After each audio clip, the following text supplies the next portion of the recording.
Welcome to natural gardening. Previous వీడియోలో మెంతికూరని సక్సెస్ఫుల్గా ఎలా గ్రో చేసుకోవాలి అనేది టిప్స్తో చెప్పాను కదండి. సో ఈ వీడియోలో పాలకూరని స్టెమ్ కటింగ్స్తో ఎలా రీగ్రో చేసుకోవచ్చు అండ్ సీడ్స్ లేకపోతే కూడా మనం ఈ ప్రాసెస్ ఫాలో అవ్వచ్చు.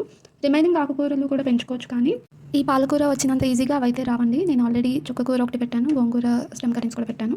3 వీక్స్ తర్వాత మనకి పాలకూర ఇలా ఉంటుంది. సీడ్స్తో మనం గ్రో చేసుకున్న తర్వాత కూడా ఒక 4 వీక్స్కి మనం హార్వెస్ట్ అయితే చేసుకోవచ్చు.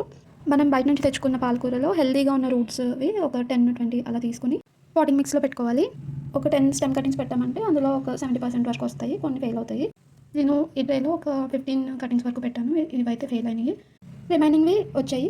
ఇవి ఏంటంటే మనం ఆకుకూరలు ఫ్రెష్గా హార్వెస్ట్ చేసుకోవాలి. ఆకుకూరలకి త్వరగా పెస్ట్ అటాక్ అవుతుంది. వీటికి నైట్ టైం టార్చ్ లైట్తో చెక్ చేసుకుంటూ ఉండాలి, లేదంటే ఎప్పటికప్పుడు ఇలా ఫ్రెష్గా హార్వెస్ట్ చేసుకోవడమే.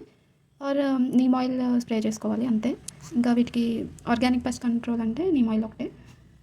ఫెర్టిలైజర్ అంటే 10 డేస్కి ఒకసారి కంపోస్ట్ సరిపోతుంది. ఇలా హార్వెస్ట్ చేసిన ప్రతిసారి కంపోస్ట్ ఇస్తూ ఉంటే సాయిల్కి కొంచెం ఫెర్టైల్గా ఉంటుంది. వీటి గ్రోత్కి కూడా హెల్ప్ అవుతుంది. సీడ్స్తో మనం గ్రో చేయొచ్చు, ఇంకా ఎక్కువ హార్వెస్ట్ తీసుకోవచ్చు సీడ్స్తో అయితే.